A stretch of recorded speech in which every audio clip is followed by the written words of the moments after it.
man must do his best.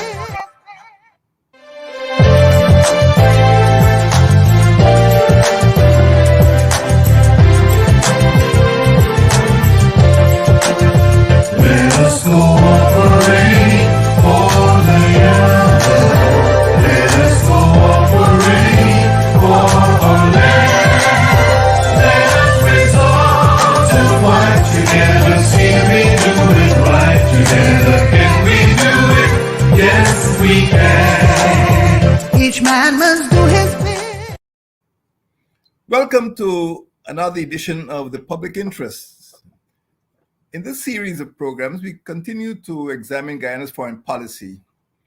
And this week is particularly significant because as you know, on Wednesday, 2 days ago, Wednesday the 12th, we celebrated the 169th anniversary of Chinese arrival. This year, 2022, we also celebrate the 50th anniversary of diplomatic relations between Guyana and China. And the topic today is, of course, the relation between the Cooperative Republic of Guyana and the People's Republic of China. The Chinese question. My friends, China is a very ancient and very large and very powerful empire. It used to be. But if we are to understand the international situation in the world today, in which it seems that there is some confrontation or standoff, I don't want to use a stronger word, between the People's Republic of China on the one hand and the United States of America on the other hand. But before we jump into the controversy about right or wrong or east or west, we must understand a bit about Chinese history and the background, not too much, of course. China had to go through about 100 years of warfare. It's really 100 years war. From the Opium War of 1839, and that is when it was forced to cede Hong Kong to the British. So when you see controversy in Hong Kong today, it has a long history. 1839, when the European powers, particularly the United Kingdom, forced China to accept opium.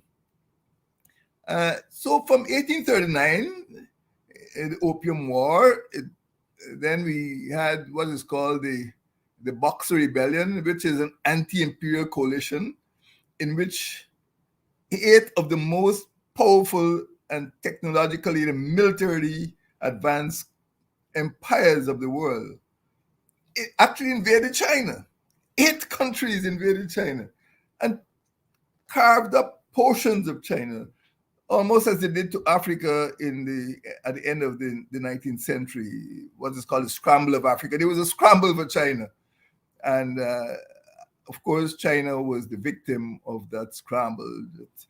But it was the Boxer Rebellion was an anti-imperial, anti-colonial struggle by the Chinese people. And then you had the anti-Japanese wars. Japan invaded China.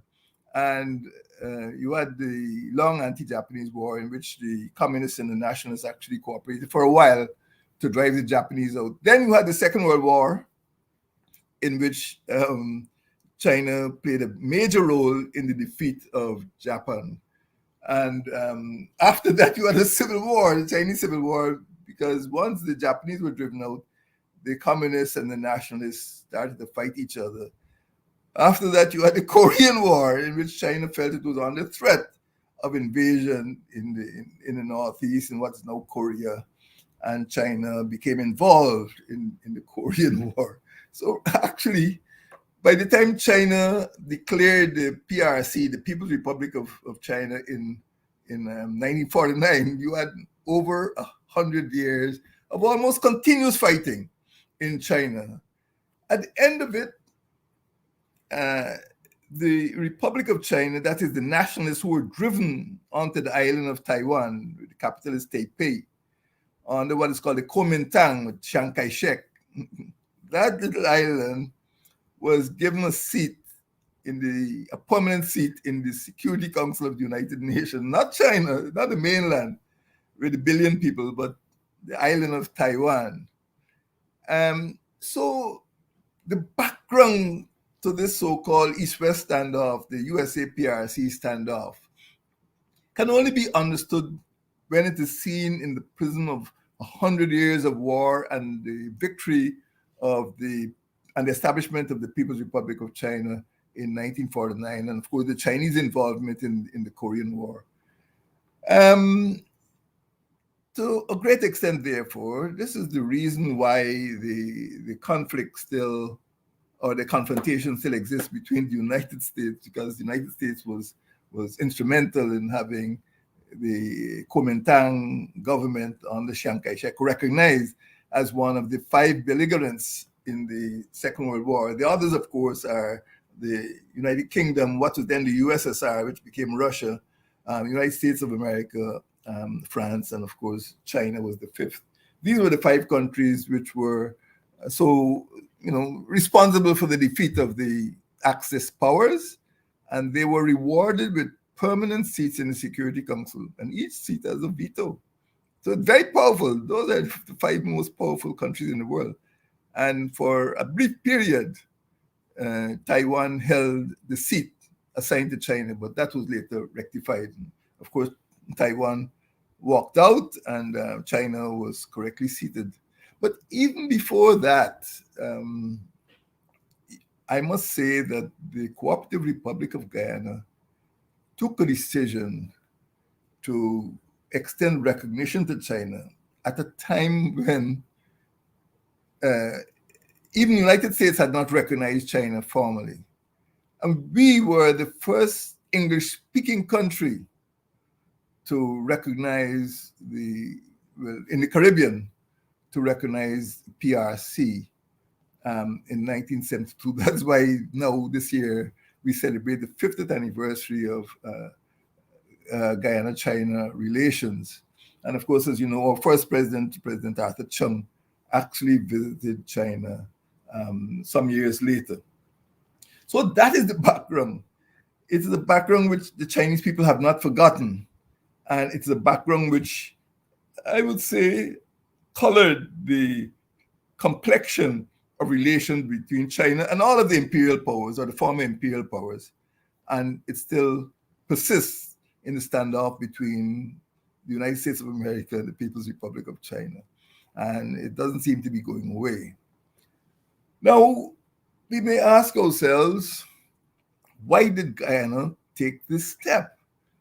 Which at that time was out of step with the other English-speaking Caribbean countries. First of all, Guyana was sold down the river in 1966 by the United Kingdom. We were burdened with a territorial controversy, which up to now has not been resolved. But that was the British gift to Guyana on independence. And Guyana felt by 1970, when we became a republic, that we needed to seek new friends. The old friends were not helping us to solve the problem. So 1970 marked a pivot in Guyana's international relations, moving from west to east. And in so doing, we embraced an aphorism which still has been accepted in the entire international community. That is what is called the Panchshila. The words, of course, are Hindi. Panch means 5, and Shila refers to values or principles. But the words were actually coined by Zhou Enlai, and they're actually in the Chinese constitution. I read it's in the Chinese constitution. And those 5 principles refer to non-aggression and mutual respect in international relations. You can read them for yourself. But Guyana embraced those 5 principles, and which are embedded in the Chinese constitution, not because they're embedded in the Chinese constitution, but because the non-aligned movement, which Guyana acceded to, also recognized the validity, and I think the whole world recognizes the validity of those 5 principles, the Panchshila. And we share a lot of values with the PRC, and that is why we open relations with the PRC. They believed in South-South cooperation. And at that time, even though they were becoming a more developed country, they were very sympathetic to the third world. They were very sympathetic to countries in Africa, Asia, and the Caribbean, which were coming out of European imperialism or colonialism. That is the background. We can now move forward a little more slowly, a little more cautiously. We have to think as a nation of the national interest. And we have to think of what's good for Guyana in the long term, not short term. So it is very, maybe alarming that the Secretary of State of the United States of America, in his visit here in September 2020, used words which seem to suggest that we should not be involved in economic, projects with the People's Republic of China. And in fact, he came to encourage USA investment. And he went to Suriname with the same message. He was given a royal welcome. There were big billboards and motorcades. But in fact, Guyana had to make up its own mind. It's not about being anti-American or being pro-Chinese. The question is, what was in our national interest? So you could understand that, a few months after the United States Secretary of State came here, the government of Guyana suddenly seemed to acquiesce in an announcement from the U.S. Embassy. It didn't come from Tacuba Lodge. The announcement came from the U.S. Embassy that the ROC, Taiwan, or Taipei, was going to open a sort of commercial office. And of course, the PRC reacted promptly, calling on Guyana to correct its mistake. And that was done in a very short time, and Guyana withdrew its plan to allow Taiwan to open a commercial office here. Guyana is in agreement with China. There's only one China, and that China is not Taiwan. That one China is the China that we recognize as the People's Republic of China. So we know in Guyana that over the years, these 169 years, we are accustomed, Chinese are part of Guyana. They're Guyanese.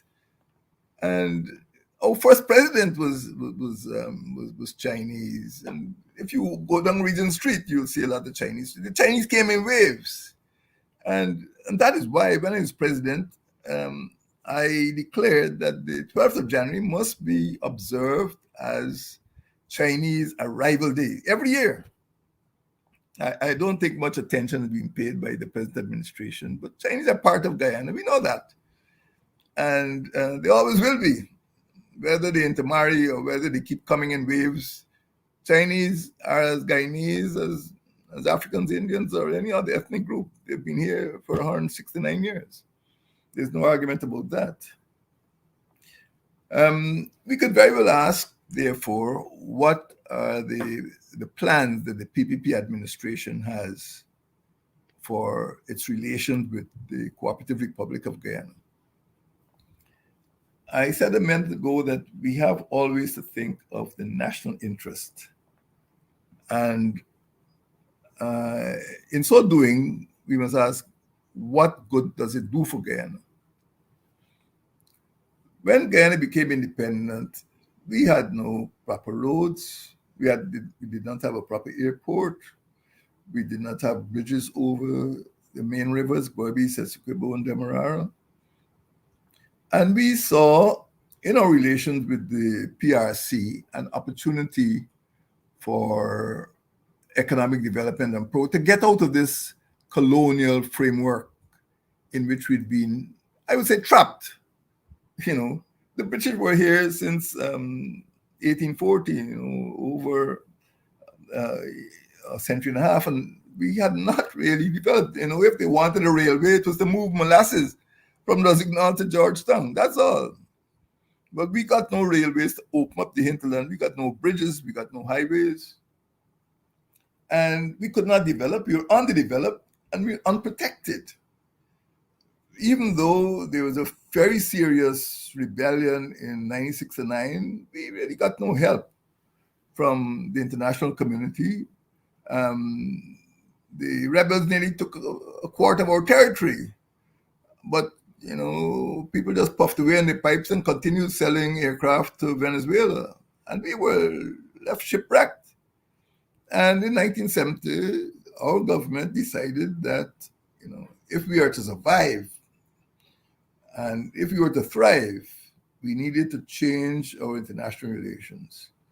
And we needed transformational change. We didn't just need to change our diplomatic contact. We needed to develop the type of economic relations which would help Guyana to alleviate poverty and to develop its natural resources. We've always boasted about potential, but we couldn't perform on the international stage. We were just exporting the basic raw materials, sugar, rice, gold, diamonds, timber, bauxite, without doing much processing and without, providing a better quality of life for our people. Once we established relations with the People's Republic of China in 1972, we started to see the stirrings of development. The Chinese gave us millions of dollars in grants. Chinese workers came here and helped to build a brick factory. Well, it's gone now, but maybe the technology is a bit dated.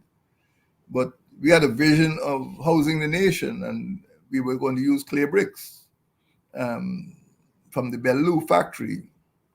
The Chinese helped to develop a textile mill. Again, there might have been some technical or technological limitations. We thought we could have produced enough cotton to clothe the nation. And of course, we could produce enough food. It was the FCH campaign, feed, clothe, and house the nation. The Chinese helped to build a hospital. And more recently, the Chinese have invested in bauxite, the Bosai mining company and the logging companies, investing in timber extraction. So we do have a market, and Chinese were involved also in providing a loan to rehabilitate the sugar industry. The sugar industry in Guyana needs rehabilitation. The Chinese gave us a grant to build a conference center, which eventually became known as the Arthur Chung Conference Center. And now other projects are in the pipeline to develop a highway in West Demerara, to build a bridge across the Demerara River.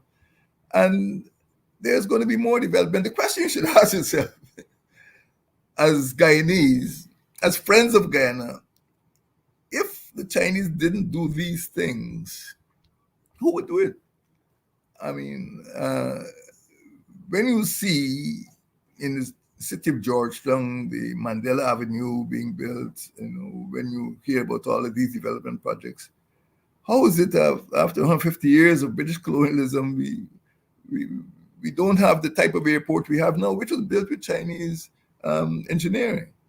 How is it we don't have the quality of roads? And I'm sure that whichever party is in power, you are going to see improvement in infrastructure. You're going to see eventually a highway between Letham and Linden and Letham. You're going to see a web of roads. I could tell you what it was like in the 1950s and 60s, even at the time of independence, to move around this country. It was painful. To go to Linden, you had to go in a ferry, the RH car. To cross the river, it had to be a ferry. To go to the Barima Waini Northwest, it had to be a ferry. And development is one of the objectives that will be pursued with cooperation between the Cooperative Republic of Guyana and the People's Republic of China. So we're now looking at transformational change. And there is no doubt in my mind that the cooperation, respectful cooperation, mutual cooperation between the People's Republic of China and the Cooperative Republic of Ghana will eventuate in improve quality of life for Guyanese people, improve infrastructure, and improve facilities. And also there'll be extraction of natural resources, of course. There'll be extraction of timber, there'll be extraction of gold, extraction of bauxite. The Americans, were able to extract bauxite during the war. Even before the war, the Canadians extracted bauxite. So the extractive industries are not new. And yes, the Chinese extract the minerals and other raw materials. And this will continue. But Guyanese must be aware, and Guyanese must put measures in place to make sure that exploitation is not rapacious, and that Guyanese benefit from the minerals and timber and other resources that are extracted. This all leads to the quality of relations we have as Guyanese with the PRC. And we must look at establishing in the Ministry of Foreign Affairs particularly a set of measures which can ensure that we benefit most from our relations with China. In previous programs, you'll recall that I said we must have a strategic plan. Foreign relations are not a plaything, it's not litty, we have to plan our relations. We can't, I don't know if you ever know the life cycle of a grasshopper. You don't jump from place to place. A grasshopper only lives 30 days, It may spend, 11 months incubating, but when it comes out as an adult, in 30 days it's gone. And foreign relations is not for grasshoppers. You don't jump about and expect to get the full benefit of it. So let us look at what our relation with the PRC should mean. First, education. China has helped us. During my presidency, I was able to get a set of laptops, which I presented to the teachers. I believe in one laptop per teacher. I gave money donated by China, PRC, to the Sierra Leone College of Education. My focus on education. And the Chinese are involved in education. They are involved in culture through the Confucius Institute. China provides export markets for our products. Yes, we cannot process timber quickly enough. And yes, Chinese export timber and they export bauxite and they export other commodities. And Guyana must seek assistance to improve its capability to manufacture its own raw materials, to process its own raw materials, so that we can make better use of those export markets. We've received financial loans and grants from the PRC. We've received benefits in terms of information technology, and right now, China is one of the leading nations, leading states internationally in information technology. Public infrastructure, just look around the country and see what is happening in our roadways. That is a result of our cooperation with the People's Republic of China. In public health, some of you Guyanese might have been treated by members of the medical brigades. For several years, Chinese have been sending them 20 persons because they're female doctors and technicians involved, in the medical brigades.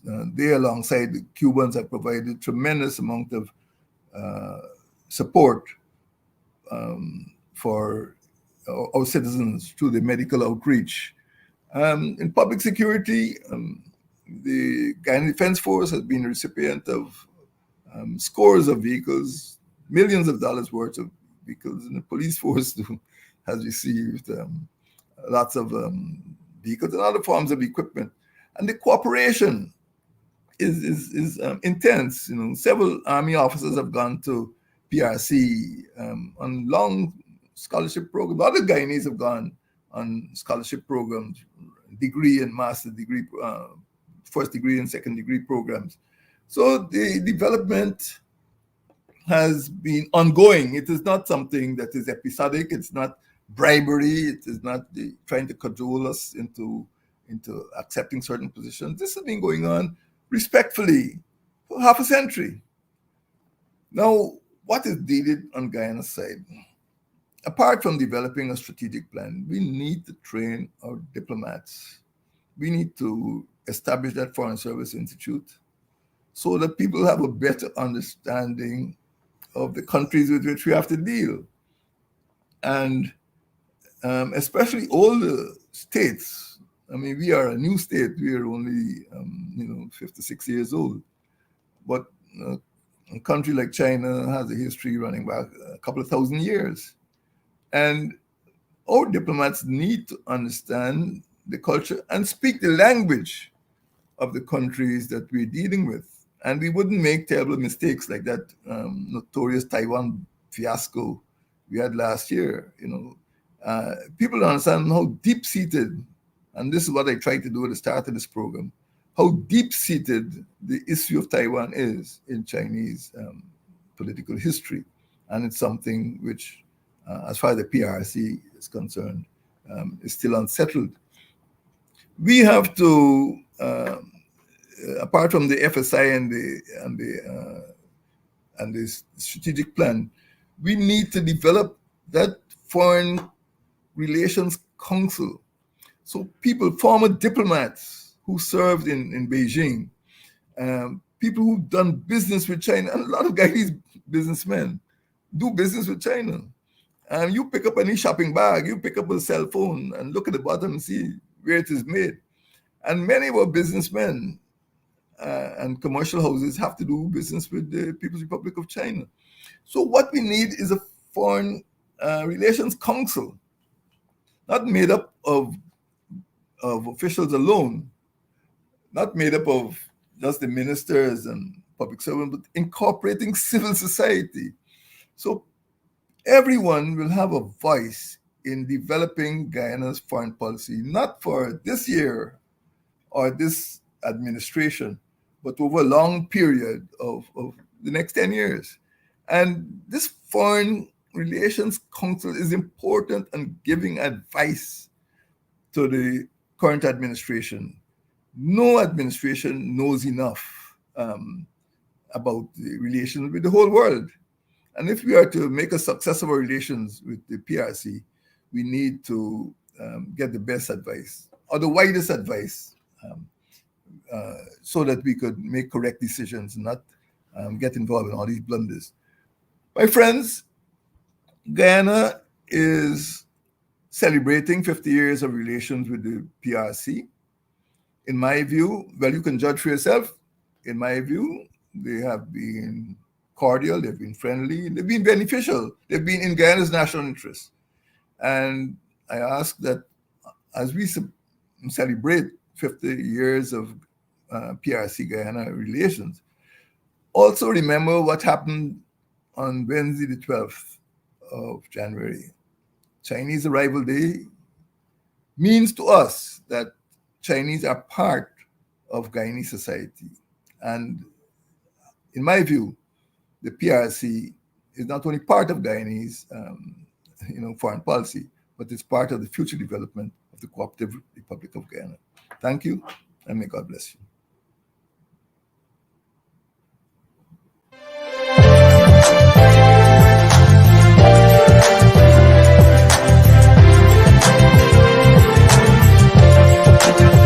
Let us cooperate for the young. Let us cooperate for our land. Let us resolve to fight together. See we do it right together. Can we do it? Yes, we can. Each man must do his